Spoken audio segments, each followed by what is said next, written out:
നമസ്കാരം. പൊതുജനം കഴുതിയല്ല സാർ എന്ന ജനകീയ പരിപാടിയിലേക്ക്, ജനകീയ വാർത്താ നേരത്തിലേക്ക് പ്രിയപ്പെട്ട പ്രേക്ഷകർക്ക് സ്വാഗതം. പൊതുജനങ്ങൾ നേരിടുന്ന പ്രശ്നങ്ങൾ, പ്രതിസന്ധികൾ അത് പ്രേക്ഷകർക്ക് മുമ്പിലേക്ക് എത്തിക്കാനും അതിന് പരിഹാരം നിർദ്ദേശിക്കാനുമുള്ള വാർത്താ മണിക്കൂറിലേക്കാണ് നമ്മൾ കടക്കുന്നത്. ഒരുപാട് റിപ്പോർട്ടുകൾ ഇന്നും കാത്തിരിക്കുന്നുണ്ട്, പതിവ് സെഗ്മെന്റുകൾ കാത്തിരിക്കുന്നുണ്ട്. പ്രേക്ഷകർ ഈ വാർത്താ യാത്രയ്ക്കൊപ്പം തുടരുക. പുതിയൊരു അധ്യായത്തിലേക്ക് നമ്മൾ കടക്കുന്നു. പൊതുജനം കഴുതയല്ല സാർ.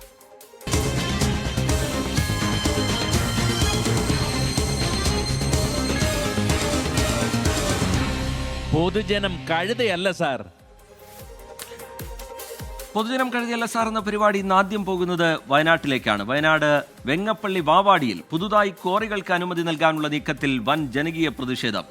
നിലവിൽ ജനവാസ മേഖലയിലുള്ള 3 ക്വാറികൾക്ക് പുറമെ വീണ്ടും ക്വാറി അനുവദിക്കാനുള്ള നീക്കമാണ് വലിയ പ്രതിഷേധത്തിന് ഇടയാക്കിയിരിക്കുന്നത്. 60ഓളം കുടുംബങ്ങളാണ് ഇവിടെ താമസിക്കുന്നത്. നാട്ടുകാരുടെ നേതൃത്വത്തിൽ പഞ്ചായത്തിന് മുന്നിൽ പ്രതിഷേധം സംഘടിപ്പിച്ചു. വീണ്ടും ക്വാറി ആരംഭിക്കാനുള്ള നീക്കം അത് ജനങ്ങളോടുള്ള വെല്ലുവിളിയാണ് എന്നാണ് ജനങ്ങൾ പറയുന്നത്. ജനകീയ ആക്ഷൻ കമ്മിറ്റിയുടെ നേതൃത്വത്തിലാണ് പ്രതിഷേധം.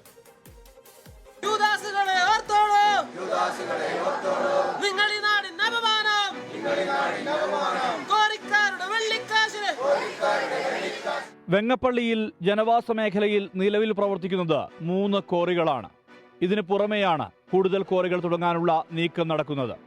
ഇതിനെതിരെ ശക്തമായ പ്രതിഷേധമുണ്ട് ജനങ്ങൾക്ക്. സമരപാതയിലാണ് നാട്ടുകാർ.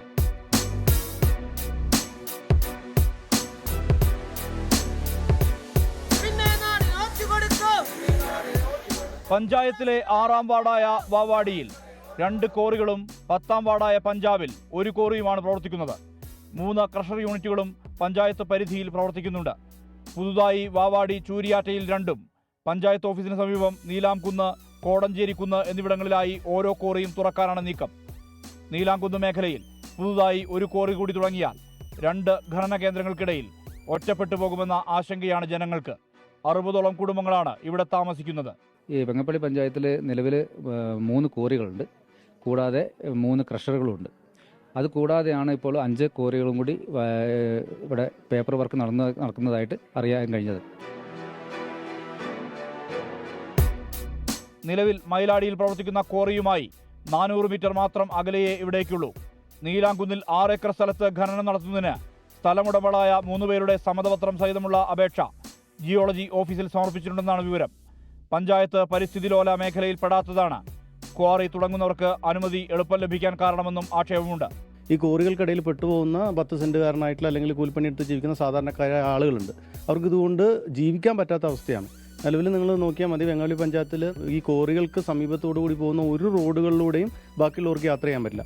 നിലവിലുള്ള ക്വാറിക്കെതിരെ നാട്ടുകാർ പ്രതിഷേധം തുടരുകയാണ്. ഇതിനിടയിലാണ് പുതിയ ക്വാറികൾക്ക് നീക്കം. 3 ഗോത്ര ഉന്നതികളും കാവും ഉൾപ്പെടെ സ്ഥിതി ചെയ്യുന്ന പ്രദേശത്തോട് ചേർന്നാണ് ക്വാറിക്ക് നീക്കമുള്ളത്. നിലവിലെ ക്വാറികളെ കൊണ്ട് തന്നെ പൊറുതിമുട്ടിയിരിക്കുകയാണ് വെങ്ങപ്പള്ളിക്കാർ. ഇതിനിടയിലാണ് പുതിയ ക്വാറികൾ തുടങ്ങാനുള്ള നീക്കം. പ്രതിഷേധത്തിനൊപ്പം നിയമ പോരാട്ടത്തിനും ഒരുങ്ങുകയാണ് ഇന്നാട്ടുകാർ. സുർജിത് അയ്യപ്പത്ത്, 24 വയനാട്. പൊതുജനം കഴുതയല്ല സാർ. നേരത്തെ ആരംഭിച്ച ക്വാറിക്കെതിരെ നിലവിൽ നാട്ടുകാർ പ്രതിഷേധത്തിലാണ്. ആ പ്രതിഷേധം തുടരുന്നതിനിടയിലാണ് വീണ്ടും ക്വാറി ആരംഭിക്കാനുള്ള നീക്കം. ഇത് ജനങ്ങളെ വെല്ലുവിളിക്കുന്ന നടപടിയാണ് എന്നാണ് നാട്ടുകാർ പറയുന്നത്. ജനവാസ മേഖലയിൽ ക്വാറികളുടെ എണ്ണം കൂട്ടാനുള്ള നീക്കം ഏത് വിധേനയും ചെറുക്കും എന്ന് നാട്ടുകാർ പറയുന്നു. ചില പ്രതികരണങ്ങൾ കൂടി ലഭ്യമാവുന്നുണ്ട്, അതിലേക്ക്. ഈ വരുന്ന ക്വാറിൻ്റെ തൊട്ടാണ് എൻ്റെ വീട്. ഞാൻ ലോണൊക്കെ എടുത്ത് ഭർത്താവില്ല, ഞാനും എൻ്റെ മോനും കൂടി ആ ക്വാറിൻ്റെ അടുത്താണ് താമസം. ആ വീടിനൊക്കെ ബുദ്ധിമുട്ടാണ്. അവിടെ ഒരു കാവുണ്ട്, ഒരു ക്രിസ്ത്യൻ പള്ളിയുണ്ട്. പള്ളിയുടെ ഒരു ഭാഗം ഇടിഞ്ഞു നിൽക്കുന്നതാണ്, അത് മൊത്തമായിട്ട് താഴേക്ക് പോരും. വയനാട് ജില്ലാ സ്റ്റേഡിയം ഉണ്ട്, അവിടെ കുട്ടികൾ വരുന്നുണ്ട്, ഹോസ്റ്റലുകൾ സ്ഥിരമായിട്ടുണ്ട്. അപ്പോൾ ഈ ട്രക്കുകളുടെ ഈ അമിതമായ ഓട്ടം കാരണം ഭയങ്കര കഷ്ടപ്പാടാണ് അവിടെയുള്ള ജനങ്ങൾക്ക്. ഇപ്പോൾ ഉള്ള 2-3 ക്വാറികൾ കൊണ്ട് തന്നെ ഞങ്ങൾ ഗതികെട്ട് നിൽക്കുകയാണ്. ഇനി ഞങ്ങളുടെ ഈ പ്രതിഷേധവും പ്രതിരോധവും ഒക്കെ മറികടന്ന് ഇവരിനി തുടങ്ങാനാണ് ഭാവമെങ്കിൽ ഞങ്ങളുടെ ജീവൻ കൊടുത്ത് ഞങ്ങൾ ഇതിനെ പ്രതിരോധിക്കും. അത് ഉറപ്പുള്ള കാര്യമാണ്. ആ സ്ഥലത്തൊക്കെ കോരി വന്നാൽ ഞങ്ങൾ എന്ത് ചെയ്യാനാ? എവിടെ പോയി നിൽക്കും? ഭയങ്കര ഒരു ബുദ്ധിമുട്ടാണ്. 39 വർഷത്തെ എൻ്റെ അധ്വാനാണ് ആ ഒരു ചെറിയ വീടും ഒരു 10 സെൻറ്റ് സ്ഥലവും. ശരിക്കും പറഞ്ഞിട്ടുണ്ടെങ്കിൽ അത് മുഴുവൻ തരിപ്പണായി പോവും. പിന്നെ ഞങ്ങൾ എങ്ങോട്ട് പോകുന്നു ഞങ്ങൾക്കൊരു ലക്ഷ്യമല്ല. അതുകൊണ്ട് ഈ കേൾക്കുന്ന അധികാരികൾ ഇനി കണ്ണു തുറന്നിട്ട് ഈ പാവങ്ങളെ രക്ഷിക്കണം. ഒന്നാമത് പൊടി കാരണവും അതുപോലെ വെള്ളമില്ലാത്തതിൻ്റെ പ്രശ്നം കൊണ്ട് കാരണം ഇപ്പം തന്നെ ഒരുപാട് പേര് കഷ്ടപ്പെടുന്നുണ്ട്. മക്കൾക്കൊക്കെ ആഴ്ചയ്ക്ക് അസുഖമാണ് പൊടിയായിട്ട്. ഞങ്ങളുടെ ഭാഗത്ത് വണ്ടികളൊക്കെ കുറവായതുകൊണ്ട് ഇടയ്ക്കൊന്ന് പുറത്തിറങ്ങി നടക്കാനെങ്കിലും പറ്റുമായിരുന്നു. ഇപ്പോൾ വീടും ജനലും വാതിലും അടച്ചുപൂട്ടി ഞങ്ങൾ വീടിൻ്റെ അകത്ത് കഴിയാണ്, പുറത്തേക്ക് ഇറങ്ങാൻ പറ്റുന്നില്ല. തിരുവനന്തപുരം സ്മാർട്ട് സിറ്റി റോഡുകളിലെ സൈക്കിൾ ട്രാക്കുകളിൽ സൈക്കിളുകൾക്ക് പ്രവേശിക്കാൻ കഴിയുന്നില്ല. സൈക്കിൾ ട്രാക്കുകൾ കയ്യേറിയ ഇവിടങ്ങളിൽ അനധികൃത പാർക്കിംഗ് ആണ് ഇപ്പോൾ നടക്കുന്നത്. പോലീസിന്റെ ബാരിക്കേഡുകൾ, നോ പാർക്കിംഗ് ബോർഡുകൾ, ഇതൊക്കെ സൈക്കിൾ ട്രാക്കുകളിൽ തന്നെയാണുള്ളത് എന്നതാണ് മറ്റൊരു കാര്യം. സംസ്ഥാനത്ത് തന്നെ മനോഹരമായ റോഡുകളിൽ ഒന്നാണ് തിരുവനന്തപുരത്ത് സ്മാർട്ട് സിറ്റി പദ്ധതിയുടെ ഭാഗമായി നിർമ്മിച്ച വഴുതക്കാട് റോഡ്. ഇരുവശത്തും സൈക്കിൾ ട്രാക്ക് ഉൾപ്പെടെയാണ് ഈ റോഡ് നിർമ്മിച്ചത്. പക്ഷേ 4 മാസം പിന്നിടുമ്പോൾ ഈ സൈക്കിൾ ട്രാക്കിന്റെ അവസ്ഥ പരിതാപകരമാണ്.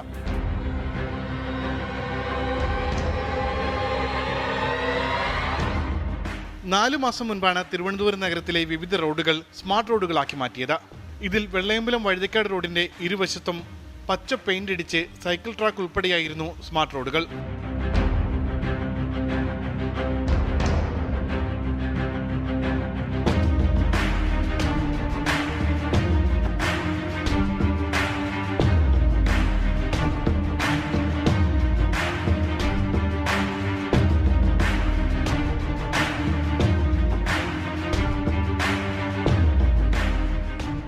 പക്ഷേ പ്രഖ്യാപിച്ച ഈ സൈക്കിൾ ട്രാക്ക് പച്ച പെയിന്റിൽ ഒതുങ്ങി. ഇന്ന് പൂർണ്ണമായും പാർക്കിംഗ് കൊണ്ട് നിറഞ്ഞു കഴിഞ്ഞു പച്ച പെയിന്റ് അടിച്ച ഈ സൈക്കിൾ ട്രാക്കുകൾ.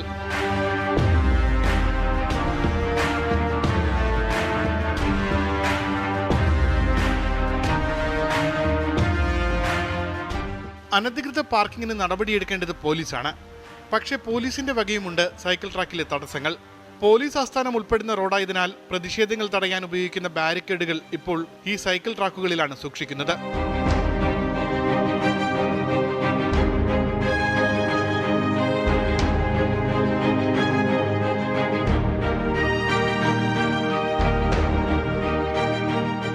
പാതയുടെ വീതിയും കുറവാണ്. പാതയിൽ ഒത്തിരി ഒബ്സ്റ്റക്കിൾസ് ഉണ്ട്. അതായത് വേറെ വാഹനങ്ങൾ പാർക്ക് ചെയ്തിട്ടുണ്ട്. ചിലപ്പോൾ നോ പാർക്കിംഗ് സൈൻസ് തന്നെ പാതയിൽ കാണും. പിന്നെ പാതയുടെ സൈഡിലായിട്ട് ഡ്രെയിനേജിൻ്റെ ചെറിയ സ്ലോട്ട്സ് ഉണ്ട്. എവറി ഈക്വി ഡിസ്റ്റൻ്റ് ആയിട്ട് സ്ലോട്ട്സ് ഉണ്ട്. അപ്പോൾ അതിനകത്ത് തന്നെ കൊച്ചു കുട്ടികളൊക്കെ സൈക്കിൾ റൈഡ് ചെയ്യുവാണെങ്കിൽ അതിനകത്ത് തന്നെ അതിൻ്റെ ടയർ പോയാൽ തന്നെ അവർ മറിഞ്ഞു വീഴാൻ സാധ്യതയുണ്ട്.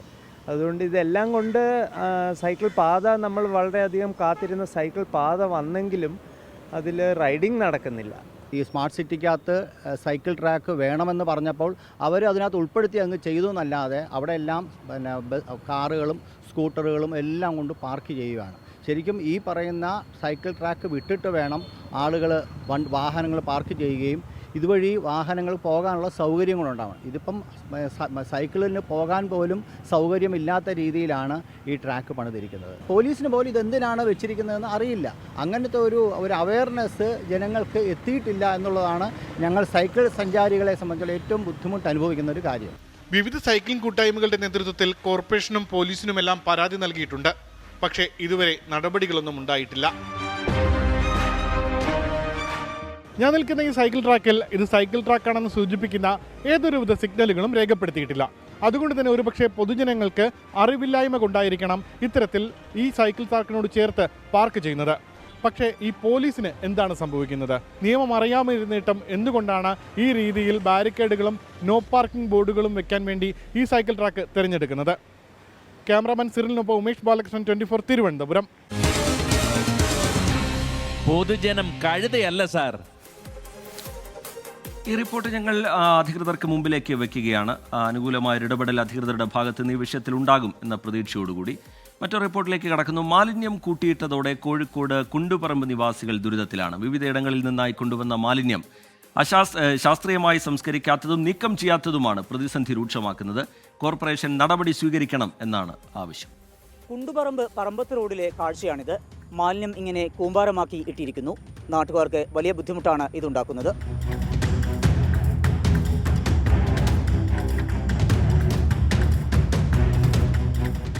നഗരത്തിന്റെ വിവിധ ഭാഗങ്ങളിൽ നിന്നായി കൊണ്ടുവരുന്ന മാലിന്യങ്ങൾ ഇങ്ങനെ ഇവിടെ കൂട്ടിയിട്ടിരിക്കുകയാണ്. പ്ലാസ്റ്റിക് മാലിന്യങ്ങൾക്കൊപ്പം ഭക്ഷണ അവശിഷ്ടങ്ങളും നിക്ഷേപിക്കുന്നുണ്ട്. റോഡരികിലാണ് മാലിന്യം കൂട്ടിയിട്ടിരിക്കുന്നതെങ്കിലും സമീപത്ത് നിരവധി വീടുകളുണ്ട്. ഇവർക്കെല്ലാം ഇത് വലിയ ബുദ്ധിമുട്ടാണ് ഉണ്ടാക്കുന്നത്. 3 വർഷമായിട്ട് കണ്ടിന്യൂസ് ആയിട്ട് ഇവിടെ ഡെപ്പോസിറ്റ് ചെയ്തുകൊണ്ടിരിക്കുകയാണ്. നമ്മൾ ഫസ്റ്റ് കൗൺസിലറായിട്ട് സംസാരിച്ചപ്പം ഹെൽത്തായിട്ട് സംസാരിച്ച സമയത്ത് പറഞ്ഞ കാര്യം എന്താണെന്ന് വെച്ചാൽ ജസ്റ്റ് ഒരു ടെമ്പററി സൊല്യൂഷനായിരുന്നു. അത് ഇപ്പം പെർമനൻറ്റ് സൊല്യൂഷനായി മാറി. അപ്പോൾ നമുക്ക് ഈ നാട്ടുകാർക്ക് ഒന്നും ഇതിൽ നടക്കാൻ പറ്റാത്തൊരവസ്ഥയായി. ടോട്ടൽ ഇങ്ങനെ പീക്കാക്കിൻ്റെ പോയിക്കൊണ്ടിരിക്കുക. അത് നമ്മളെ ഒരു സൊസൈറ്റീൻ്റെ ഒരു വലിയൊരു ഇഷ്യൂ ആണ്. മഴ പെയ്താൽ സമീപത്തെ വീടുകളിലേക്കാണ് ഇതിന്റെ വെള്ളം ഒലിച്ചിറങ്ങുന്നത്. കൂടാതെ തെരുവുനായ ശല്യവും രൂക്ഷമാണ്. ഇവിടെ ഈ വേസ്റ്റ് മുഴുവൻ വരുന്ന കാരണം ഞങ്ങളെ വീടുകളൊക്കെ ഈ റോഡിന് ഇങ്ങോട്ടുള്ളതാണ്. ആ ഇടവഴിയൊക്കെ ഞങ്ങൾ ആഴ്ചക്ക് അടിച്ച് കോർപ്പറേഷൻ ഒന്നും അടിച്ചാരല്ല, ഞങ്ങൾ ആഴ്ചക്ക് അടിച്ചു വാരി വൃത്തിയാക്കി കൊണ്ട് നടക്കുന്ന റോഡാണ്. അപ്പോൾ ഇവിടെ വേസ്റ്റ് ഇങ്ങനെ കൂടി വന്നും കണ്ട് പിന്നെ ആൾക്കാർ കറി ചോറ് അങ്ങനെയുള്ള പല സാധനങ്ങളും കൊണ്ടിട്ട് നായ്ക്കൾ ഇവിടെ കടിച്ച് വലിച്ച് കീറി കണ്ട് ഇടവഴി നീളം അങ്ങോട്ടെത്തും. പിന്നെ ഈ വെള്ളം ഇവിടുന്ന് ഇങ്ങനെ നല്ല ഇതായിട്ട് ഞങ്ങളെ താഴെ ഭാഗത്തേക്ക് ഒഴിക്കുക. അപ്പം ഞങ്ങൾക്കൊക്കെ വലിയ പ്രശ്നങ്ങളാണത്. കോർപ്പറേഷനിലും ആരോഗ്യ വിഭാഗത്തിലും പരാതി നൽകിയെങ്കിലും നടപടി ഉണ്ടാകുന്നില്ലെന്ന് നാട്ടുകാർ പറയുന്നു.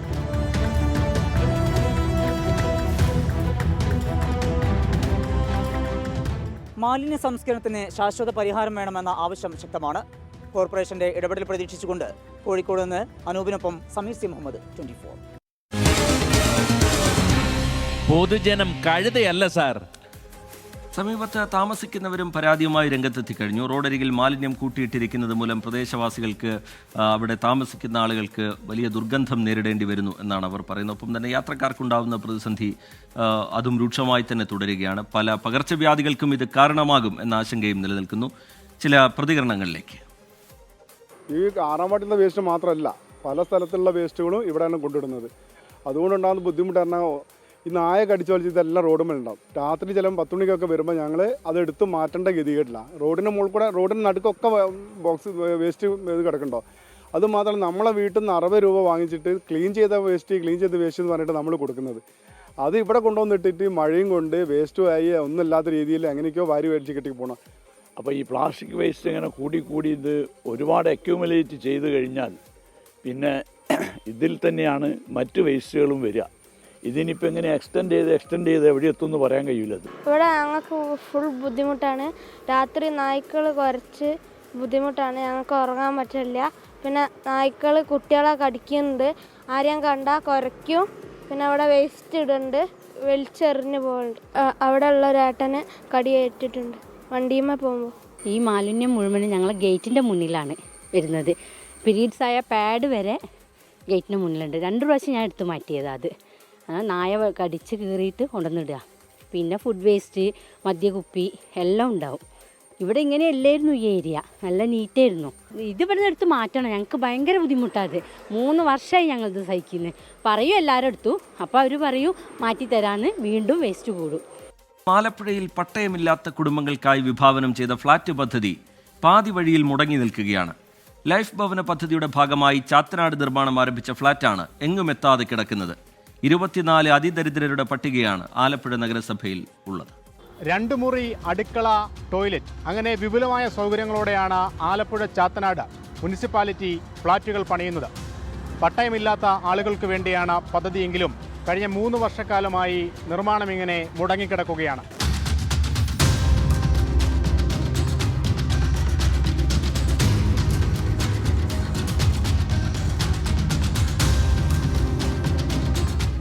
നിർമ്മാണ പ്രവർത്തനങ്ങൾ പുനരാരംഭിക്കുമെന്ന മുനിസിപ്പാലിറ്റിയുടെ വാഗ്ദാനം പാഴ്വാക്കായി. തീയതികൾ പലതും മാറിയെങ്കിലും പണി തുടങ്ങിയില്ല. നഗരസഭാ ഭരണസമിതിയുടെ കാലാവധി തീരാനിരിക്കെ നിർമ്മാണം ഇനി എന്താവുമെന്ന ആശങ്കയിലാണ് ഗുണഭോക്താക്കൾ. യാതൊരുവിധ മേൽനോട്ടവുമില്ലാതെ കൃത്യമായി പണം നൽകാതെയും ഈ ഒരു പദ്ധതിയെ ഇല്ലായ്മ ചെയ്യുന്ന നടപടിയാണ് ഇപ്പോൾ ഭരണാധികാരികൾ സ്വീകരിച്ചിട്ടുള്ളത്. ഇത് കടുത്ത അനാസ്ഥയാണ്. ഭരണപരമായി ഇടപെടൽ നടത്തി ഉദ്യോഗസ്ഥരെ കൊണ്ട് കാര്യങ്ങൾ ചെയ്യിച്ച് പണം കൃത്യസമയത്ത് നൽകിയിരുന്നുവെങ്കിൽ ഇത് 3-4 വർഷം മുൻപേ തീരുമാനിക്കുന്ന ഒരു പദ്ധതിയാണ്. അതിനെയാണ് കാലതാമസം കൊണ്ട് ഇപ്രകാരം എത്തിച്ചിട്ടുള്ളത്. ഈ ഒരു അനാസ്ഥ സാധാരണക്കാരായ ജനങ്ങൾക്ക് നേരെ നടത്തുന്ന ഏറ്റവും വലിയൊരു അനീതിയാണെന്നാണ്. ലൈഫ് പദ്ധതിയുടെ ഭാഗമായാണ് ചാത്തനാട്ടെ ഫ്ളാറ്റ് നിർമ്മാണം. മഴ മൂലമാണ് നിർമ്മാണം മുടങ്ങിയതെന്നാണ് മുനിസിപ്പാലിറ്റിയുടെ വിശദീകരണം. കരാർ കമ്പനിയുമായി കൂടിക്കാഴ്ച നടത്തിയ ശേഷം ഉടൻ നിർമ്മാണം പുനരാരംഭിക്കുമെന്നും മുനിസിപ്പാലിറ്റി പറയുന്നു. നിർമ്മാണ പൂർത്തീകരണത്തിനായി 1 കോടി രൂപയാണ് വിവിധ പദ്ധതികളിൽ ഉൾപ്പെടുത്തി അനുവദിച്ചിരിക്കുന്നത്. 2 കെട്ടിടങ്ങളിലായി 18 ഫ്ളാറ്റുകളാണ് നിർമ്മിക്കുന്നത്. ചാത്തനാട്ടെ കുട്ടികളുടെ പ്രധാന കളിസ്ഥലം നികത്തിയാണ് ഫ്ളാറ്റുകൾ കെട്ടിപ്പൊക്കിയത്.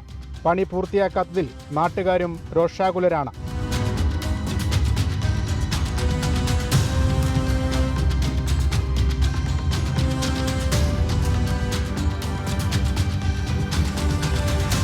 ഇരുപത്തിനാല് അതിദരിദ്രരാണ് ആലപ്പുഴ മുനിസിപ്പാലിറ്റിയുടെ പട്ടികയിലുള്ളത്.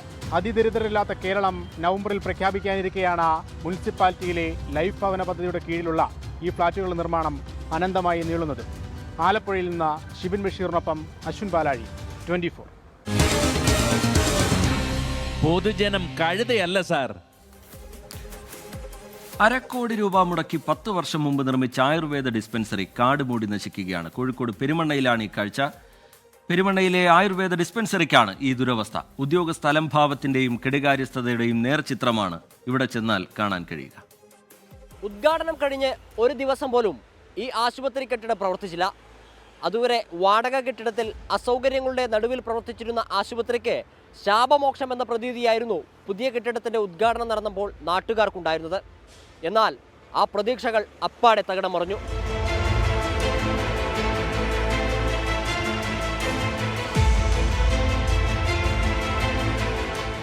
പുത്തൂർ മഠത്ത് സ്വകാര്യ വ്യക്തി സൗജന്യമായി നൽകിയ സ്ഥലത്താണ് 1/2 കോടിയോളം രൂപ ചെലവഴിച്ച് 2015 ആശുപത്രി നിർമ്മിച്ചത്. അന്ന് മന്ത്രിയായിരുന്ന ഡോക്ടർ MK മുനീറായിരുന്നു ഉദ്ഘാടനം. ഡാറ്റാ ബാങ്കിൽ ഉൾപ്പെട്ട സ്ഥലത്താണ് ലക്ഷങ്ങൾ ചെലവഴിച്ച് ആശുപത്രിക്ക് വേണ്ടി കെട്ടിടം പണിതത്. അതാണ് കെട്ടിടത്തിന് പ്രവർത്തനാനുമതി കിട്ടാതെ പോകാൻ കാരണം. ജനങ്ങൾക്ക് മുഴുവൻ ഉപകാരപ്രദമാവും എന്ന് കരുതിയിരുന്ന ഒരു സ്ഥാപനം ഇന്ന് കാട് കയറി വളരെ മോശമായ അന്തരീക്ഷത്തിലേക്ക് നിൽക്കുന്നൊരവസ്ഥയാണെന്നുള്ളത്. അതായത് ഏകദേശം ലക്ഷക്കണക്കിന് രൂപ, ഏകദേശം അന്നത്തെ ഒരു വില നോക്കുമ്പോൾ 25 ലക്ഷം ബിൽഡിങ്ങിനും പിന്നെ അതിലെ മറ്റ് സാമഗ്രികൾക്കുമായിട്ട് ഏകദേശം 50 ലക്ഷം മുകളിൽ ഫണ്ട് ഇറക്കിയ ആ ഫണ്ട് മുഴുവൻ ഇന്ന് നശിച്ചു പോകുന്ന അവസ്ഥയിലാണ് ഇന്ന് പുത്തൂർമഠം ആയുർവേദ ഡിസ്പെൻസറി നിൽക്കുന്നത്. ഭരണകർത്താക്കളുടെ കെടുകാര്യസ്ഥതയാണ് ആശുപത്രിക്ക് ഇങ്ങനെ ഒരു ഗതി വരാൻ കാരണമെന്ന ആരോപണമുണ്ട്. ഉദ്ഘാടനം കഴിഞ്ഞ് 10 വർഷത്തിനിപ്പുറം കെട്ടിടമാകെ കാടുമൂടി നശിച്ചു. കെട്ടിടത്തിനകത്തെ ഉപകരണങ്ങളും നശിച്ചു.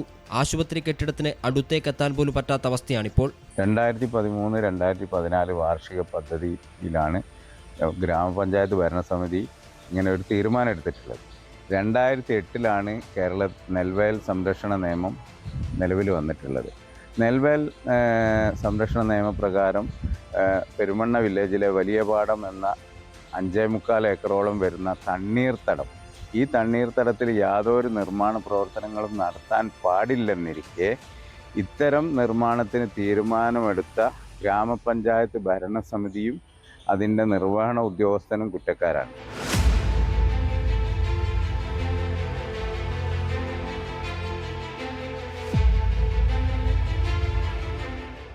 ലക്ഷങ്ങൾ ചെലവഴിച്ച് സ്വന്തമായി കെട്ടിടം നിർമ്മിച്ചതിനോടൊപ്പം ആശുപത്രിയുടെ പ്രവർത്തനത്തിന് വാടക ഇനത്തിലും സർക്കാരിന് ലക്ഷങ്ങളുടെ നഷ്ടമാണ് ഉണ്ടായിട്ടുള്ളത്.